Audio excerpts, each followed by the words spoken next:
नमस्कार दोस्तों, on exam में आप सभी का स्वागत है। यूपी ट्रिपल एससी के द्वारा वन दरोगा भर्ती का नोटिफिकेशन जारी कर दिया गया है। हम पूरी जानकारी इस वीडियो के माध्यम से आपको बताने वाले हैं। पूरे नोटिफिकेशन को डिस्कस करने वाले हैं, इसके लिए आप वीडियो में अंत तक बने रहें। तो चलिए आज की वीडियो को शुरू करते हैं। दोस्तों, ये नोटिफिकेशन है जो कि वन दरोगा भर्ती का यूपी ट्रिपल एससी के द्वारा आज जारी कर दिया गया है। आप लोग इसके ऑनलाइन आवेदन जो फॉर्म है वो 17/10/2022 से भर सकते हैं। ऑनलाइन आवेदन शुल्क जमा, आवेदन सबमिट करने की जो लास्ट डेट है, अंतिम तिथि है, वो है 6/11/2022 और शुल्क समायोजन एवं आवेदन में संशोधन करने की अंतिम तिथि जो कि 13/11/2022 है। आगे बात करें टोटल पद की, तो यहाँ पे वन दरोगा भर्ती के लिए टोटल 701 पद हैं जो कि आप देख सकते हैं नोटिफिकेशन में। आगे बात करें तो ऑनलाइन आवेदन करने वाले अभ्यर्थियों के लिए यहाँ पे आवश्यक सूचनाएं दी गई हैं कि आपको आवेदन कैसे करना है और आवेदन प्रक्रिया संबंधी यहाँ निर्देश भी दिए गए हैं जो कि प्रारंभिक अर्हता परीक्षा के रजिस्ट्रेशन नंबर के साथ अभ्यर्थी का प्रमाणीकरण लॉगिन। दोस्तों, इसका फॉर्म जो है वो पेट 2021 के रजिस्ट्रेशन से आप भर पाएंगे। जिन भी अभ्यर्थियों ने लेखपाल मुख्य परीक्षा का फॉर्म भरा होगा, सेम वैसे ही इसका फॉर्म भी भरा जाएगा मुख्य परीक्षा के लिए, जो कि पेट 2021 के रजिस्ट्रेशन से भरा जाएगा। यहाँ पे आप लोग देख सकते हैं। ईडब्ल्यूएस की बात करें तो जिन अभ्यर्थियों का ईडब्ल्यूएस श्रेणी के अंतर्गत आवेदन किया जा रहा है या जो भी अभ्यर्थी ईडब्ल्यूएस कैटेगरी के अंतर्गत आते हैं, उनके द्वारा आवेदन की अंतिम तिथि से पूर्व निर्गत व आवेदन करने वाले वित्तीय वर्ष अर्थात 2022-23 हेतु मान्य ईडब्ल्यूएस प्रमाण पत्र धारित किया जाना अनिवार्य है। दोस्तों, इसमें बताया गया जिन भी अभ्यर्थियों के पास ईडब्ल्यूएस सर्टिफिकेट है वो फॉर्म भरने की आखिरी तारीख के पहले का होना चाहिए और 2022-23 का नया होना चाहिए, पुराना मान्य नहीं होगा। आगे बात करें तो यहाँ पे फ़ोटो तथा हस्ताक्षर ये सभी चीज़ें बताई गई हैं, जिनको हम एक और वीडियो लेके आएंगे कि इसका फॉर्म कैसे बने। जब इसका फॉर्म ऑनलाइन तरीके से भरना शुरू हो जाएगा तब हम एक और वीडियो लेकर आएंगे। अब बात करें आवेदन शुल्क की, तो यहाँ पे अनारक्षित सामान्य श्रेणी के लिए जो ऑनलाइन प्रक्रिया शुल्क है वो 25 रुपये है। अन्य पिछड़ा वर्ग के लिए ऑनलाइन प्रक्रिया शुल्क 25 रुपये है और अनुसूचित जाति के लिए 25 रुपये है, अनुसूचित जनजाति के लिए 25 रुपये है। यहाँ पे आवेदन शुल्क अभी 0 रुपया लिया जा रहा है। ये जो शुल्क लिया जा रहा है 25 रुपये, वो सिर्फ ऑनलाइन प्रक्रिया शुल्क लिया जा रहा है आपसे। आगे बात करें तो मुख्य परीक्षा है तो परीक्षा शुल्क का भुगतान केवल मुख्य परीक्षा है तो शॉर्ट लिस्ट किए गए अभ्यर्थियों द्वारा ही अलग से किया जाएगा। जो भी अभ्यर्थी मुख्य परीक्षा के लिए शॉर्ट लिस्ट किए जाएंगे उनसे अलग से फॉर्म फीस ली जाएगी, सिर्फ उन्हीं की फॉर्म फीस ली जाएगी। आवेदन पत्र में आप संशोधन भी कर सकते हैं। अगर फॉर्म भरते टाइम आपके फॉर्म में कोई दिक्कत आ जाती है तो आप उसमें संशोधन कर सकते हैं। ये चीज़ें उसमें संशोधन कर सकते हैं अपने फॉर्म में, जो कि नाम में वर्तनी की गलती, अगर नाम में आपकी कोई गलती हो जाती है फॉर्म भरते टाइम, पिता पति के नाम में वर्तनी की गलती, पत्राचार का पता, एड्रेस में आप संशोधन कर सकते हैं। उसके बाद अन्य व्यक्तिगत विवरण जैसे ईडब्ल्यूएस एवं क्षैतिज आरक्षण की श्रेणी, उत्कृष्ट खिलाड़ी आदि, जाति की श्रेणी, सामान्य, अनुसूचित जाति, इनमें आप संशोधन कर सकते हैं। लिंग में संशोधन कर सकते हैं। उसके बाद आवेदन में अनिवार्य अधिमानी आहर्ता संबंधी दर्ज किया गया विवरण आप संशोधन कर सकते हैं। पदों का विवरण की बात करें तो यहाँ पे जो विभाग है वो वन एवं वन्य जीव विभाग है, जिसके लिए यहाँ पे पद है वन दरोगा का है। वेतन आपका 5200 से 20,200 रुपये ग्रेड पे, जो कि ग्रेड पे 2800 है।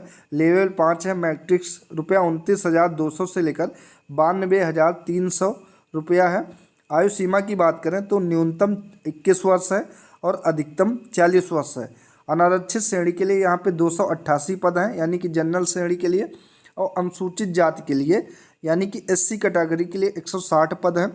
एसटी कैटेगरी के लिए टोटल 20 पद हैं और ओबीसी कैटेगरी के लिए 163 पद हैं। ईडब्ल्यूएस कैंडिडेट के लिए 70 पद हैं। कुल पद यहाँ पे 700 हैं।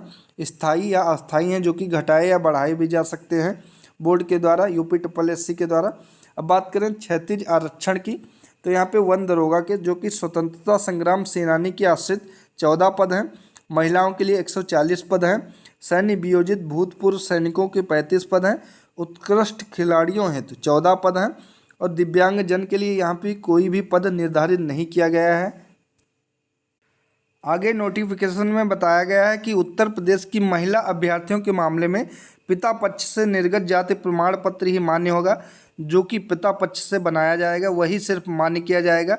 अनिवार्य अर्हता जो भी है, उपर्युक्त सारणी 1 में उल्लिखित वन दरोगा के रिक्त पदों पर चयन के लिए अभ्यर्थी को निम्नलिखित अनिवार्य अर्हताएं हैं।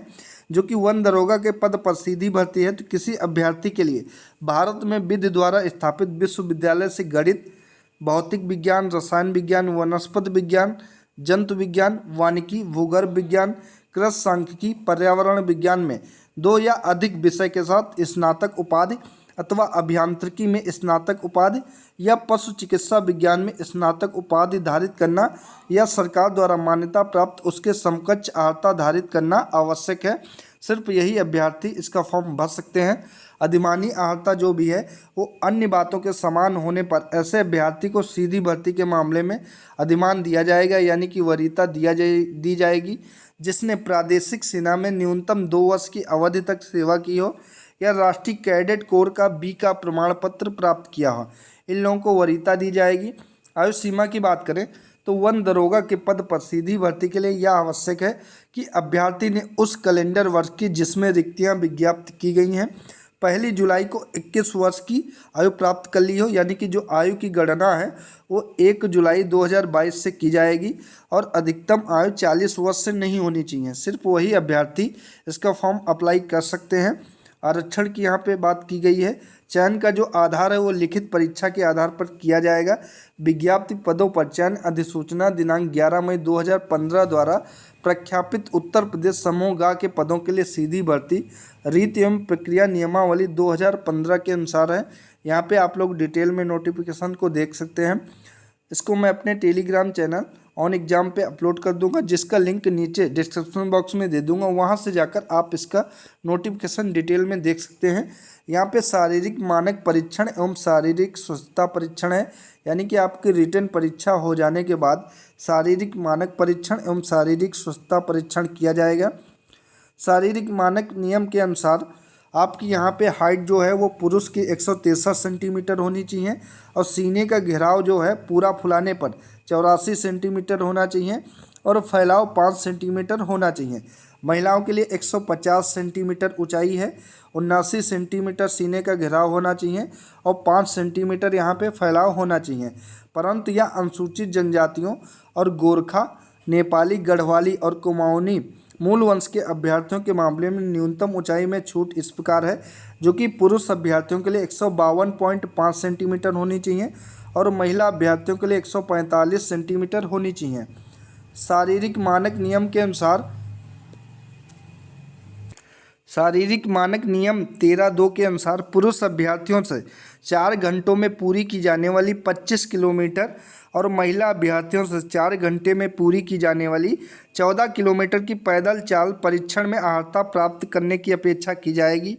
जो शारीरिक स्वस्थता नियम है वो किसी अभ्यर्थी को सेवा में किसी पद पर तब तक नियुक्त नहीं किया जाएगा जब तक कि मानसिक और शारीरिक दृष्टि से उसका स्वास्थ्य अच्छा ना हो और किसी ऐसे शारीरिक दोष से युक्त ना हो, यानी कि फिजिकल हैंडीकैप ना हो जिससे उसे अपने कर्तव्य को का दक्षतापूर्वक पालन करने में बाधा पड़ने की संभावना हो।